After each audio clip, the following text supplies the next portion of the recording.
Masih dalam memperingati Hari Musik Nasional, kami telah tergabung dengan komponis Erwin Gutawa dan musisi Danila Riyadi. Selamat siang Mbak Danila dan juga Mas Erwin. Kita ucapkan selamat Hari Musik Nasional dan juga Pak Presiden juga berharap bahwa di Hari Musik Nasional ini industri musik makin kreatif. Untuk ke Mbak Danila terlebih dahulu, dengan adanya pandemi ini, Mbak, kegiatan bermusik Anda menjadi sedikit berbeda tentunya. Apa yang menjadi kendala utama? Pastinya karena semua panggung tuh nggak bisa kayak yang sebelumnya ya, semua tuh serba virtual, otomatis yang nonton juga virtual. Jadi kita cuma gabung sama produksi dari si virtual itu aja. Yang pasti energi secara langsung dan gemuruh penonton berteriak dan lain semacamnya tuh udah kandas lah di pandemi ini.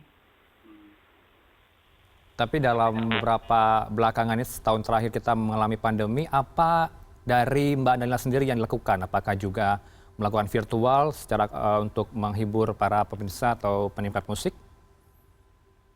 Ya ada beberapa satu dua video virtual, cuman nggak ditekunin sih karena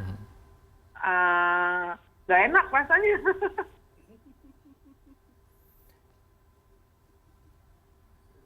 Baik, kalau Mas Erwin bagaimana Mas Erwin? Kalau setahun ini kita pandemi COVID-19, kesibukannya apa saja nih Mas Erwin? Ya memang sama sih. Kita pasti kaget waktu mulai pandemi tahun lalu dan panik banget.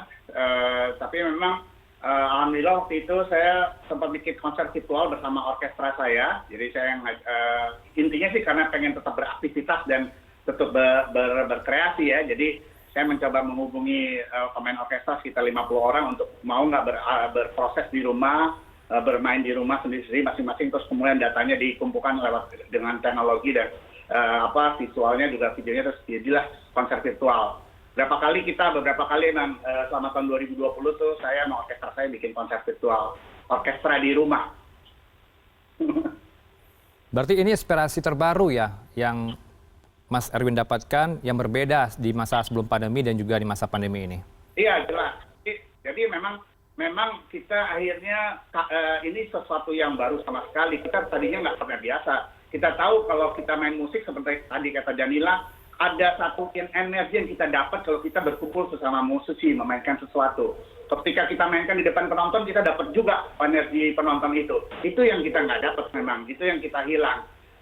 Artinya memang namanya konser virtual ini sebenarnya sebagai satu cara alternatif untuk tetap berkreasi, tapi sekaligus juga sebetulnya akhirnya kita menemukan sistem atau cara kerja yang akhirnya agak berbeda, tapi sinerginya harus tetap dapat. Kalau di orkestra tuh emang agak susah, tapi akhirnya karena mungkin tetap dengan ada partito dan segala macam, akhirnya bisa terjadilah sinergi itu, walaupun emang tadinya awalnya susah payah musisi untuk melakukan kerjasama itu, tapi ya akhirnya kalau udah terbiasa, biasanya manusia gitu kan, lama-lama akhirnya bisa bertahan gitu kira-kira. Gitu. Selain terobosan menggelar konser virtual, ada terobosan lain nggak Mas Erwin untuk selama pandemi ini? Ya, sebetulnya sih virtual dan jamming itu bagian dari konsekuensi logis terhadap zaman di mana alhamdulillah teknologi bisa memungkinkan untuk melakukan itu. Jadi memang itu yang dimanfaatkan. Cuman optimisnya atau positive thinkingnya adalah mudah-mudahan kegiatan konser virtual, jamming lewat sosial media dan segala macam yang menggunakan teknologi orang tetap beraktivitas itu sebenarnya bisa tetap jadi alternatif berkegiatan, walaupun nanti akan normal, akan ada konser-konser yang tetap outdoor dan di gedung konser, tapi ini jadi memperkaya beraktivitas, nonton musik atau main musik gitu. Kira-kira itu sih yang bisa kita dapat manfaatnya. Kalau Mbak Danila, seperti apa inovasi yang dibuat dalam masa pandemi saat ini? Kalau tadi Mas Erwin katakan ada jamming melalui media, kemudian juga konser virtual. Kalau Mbak Danila seperti apa? Kalau inovasi sih sebetulnya nggak banyak ya, karena mungkin lebih ke ketika tidak ada konser yang langsung, ini menjadi masa inkubasi untuk bikin karya berikutnya gitu, misalnya di album berikutnya. Terus juga mempertahankan chemistry sama player yang pasti, supaya ketika nanti pandeminya habis, terus kita manggung, kita masih kangen gitu, masih punya chemistry yang sama untuk main di atas panggung gitu. Ditambah teknisi-teknisi atau tim produksinya yang pun jadi libur, kita jadi mesti maintain tim yang sudah jadi sebelumnya sampai detik ini tuh supaya mereka pun berada di frekuensi yang sama gitu. Jadi lebih ke situ sih. Kalaupun memang ada kegiatan, mungkin bukan inovasi itu tadi, ngurusin untuk karya berikutnya, tambah obati rasa kangen dengan coba rutin untuk latihan kayak tadi Mas Erwin bilang, yang penting ada kegiatan bermusik khususnya gitu, walaupun masih kayak begini. Tapi sulit tidak mencari inspirasi di tengah pandemi, kan kalau mencari inspirasi biasanya kita harus ke alam terbuka atau keluar dari rumah. Tapi bagaimana kalau masa pandemi, Mbak Danila ini? Di rumah aja sih, emang bener di rumah aja sih. Jadi paling jatuhnya jadi banyak karya yang sebetulnya diambil dari cerita teman-teman sekitar gitu. Karena kan mau tidak mau, akhirnya kita seringnya untuk ngumpul yang tadinya hangout keluar, terus bercanda, sekarang hangout di Zoom, bercanda di Zoom. Tapi itu tidak memutus rantai curhatan satu sama lain. Nah, justru dari situ terjadi banyak sekali, bahkan banyak temanku yang pun kena COVID, itu bisa menjadi salah satu bensin buat karya berikutnya lah gitu. Kalau Mas Rewin, inspirasi dari mana didapatkan selama pandemi ini, Mas? Ya, saya kalau esensi cari ide atau cari inspirasi itu tiap orang pasti akan berbeda-beda. Hanya jalannya person berbeda-beda. Yang saya percaya adalah di musik seperti Danila benar sekali. Info atau apapun yang ada di sekeliling kita itu bisa jadi ide. Itu apapun yang kita baca, yang kita obrolin, kita baca segala macam itu bisa jadi ide. Tapi mungkin yang paling emang harus diprihatinkan adalah musik. Cuma ada pemain musik loh, ada pencipta lagu. Nah, layernya banyak. Tadi Danila udah bilang ngomong sendiri. Ada sound ada yang jadi pemain aja, ada yang bisa bikin produce gitu. Jadi sebenarnya prihatinnya tuh mereka jadi emang benar-benar kekurangan aktivitas, dan mereka harus mencurahkan ini itu yang memang harus dalam konteksnya harus dipikirkan. Makanya juga Danila tadi mengatakan untuk tetap dalam satu semangat.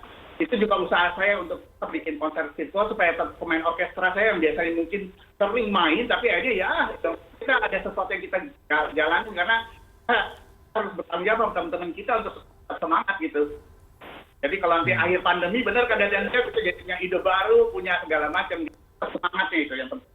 Gitu. Kalau Mas Rewin melihatnya apa sih perbedaan antara inovasi yang dilakukan dalam musisi di luar negeri dan juga musik tanah air atau musisi dalam negeri sendiri, Mas Erwin? Maksudnya inovasi dalam konteks apa ya? Di tengah pandemi ini, inovasi apa yang membuat perbedaan ini menjadi beda dengan Indonesia gitu, dengan luar negeri? Ya, kalau beda sih sebetulnya ini. Saya percaya musik itu sebetulnya esensi seninya sama aja. Tapi kali ini di musik ini tuh sinerginya tuh banyak sekali dengan film, dengan media apapun udah bisa dengan. Nah, ini teknologinya sekarang makin maju. Jadi memang kalau musik bersinergi dengan satu seni yang lain itu akan punya dampak kekuatan yang sangat hebat. Dalam konteksnya sih mungkin memang variannya banyak sekali ya. Dalam konteks genre, lirik, bentuk musik dan segala macam, elektronik dan segala macam itu aja karena emang teknologinya menuju ke arah sana. Tapi saya optimis adalah inovasi akan terus keluar nggak cuma dari musik, nggak juga dari sub-sub yang mendukung unsur musik. Jadi menikmati musik sekarang gila, bikin konser virtual dan segala macam. Nanti kalau yang off air panggung besar itu udah idenya juga banyak sekali. Jadi menurut saya emang bisa sekali bersinergi dan inovasi dalam konteks nggak cuma musik aja, tapi bisa berinovasi untuk dapat tontonan yang makin lama makin keren dan makin banyak alternatifnya. Gitu. Mas Erwin, sejauh ini kan terobosan yang dilakukan oleh Kemenparekraf yaitu membuat program yaitu kreatif dari rumah dan juga bimbingan teknis. Apakah ini sudah berjalan dalam setahun terakhir program dari Kemenparekraf ini untuk memajukan industri musik tanah air selama pandemi, Mas Erwin? Jadi emang terus terang dalam konteks pandemi ini mau nggak mau semua orang, semua profesi jadi harus mengerti bagaimana teknologi yang paling sederhana, palingnya yang kayak zoom-zooman ini ya. atau di dalam konteks pendidikan musik. Sekarang belajar musik banyak yang online dan lama-lama dapat celahnya, dapat caranya, dapat ininya lah. Jadi saya rasa itu emang bagian dari bagaimana kita harus punya daya tahan untuk tetap bereksis ya. Menurut saya. Jadi di bidang lain-lainnya udah dilakukan oleh pemerintah ya kitanya sendiri. Sekarang gini, kalau nggak melek teknologi kayaknya susah seniman. Kayaknya sekarang gitu. Nggak perlu terlalu canggih, tapi paling yang esensi paling dasarnya itu harus kita gitu, kita punyai gitu. Karena zaman berubah, kita juga harus berubah. Bukan kualitasnya berubah, cuman cara-cara kita berkeseniannya mungkin harus sesuaikan gitu. Kalau Mbak Danila, seperti apa ide dan gagasan yang muncul di tengah pandemi ini di tengah memajukan industri musik tanah air, Mbak Danila? Apa ya, yang pasti tetap produktif sih. Terus karena ini masih pandemi banget ya, terus katanya ada lagi yang baru. Jadi menurut aku ada pentingnya setiap kali mau latihan atau mau ngumpul atau mau workshop apapun itu, kita selalu sesuai dengan protokol kesehatan, ada yang selalu antigen juga gitu, supaya tidak memperisuh kerjaan cinta kayaknya. Jadi dari kitanya harus sadar juga gitu, kalau kita pengen manggung, kita harus bisa menghentikan setidaknya sedikit banyak si virus itu juga dalam kegiatan musik kita sendiri gitu. Hanya sih sama aja. Tapi buat pemerintah apa nih yang kira-kira ingin disampaikan agar bisa didengar oleh Pak Sandiaga Uno, Menteri Menko Parekraf?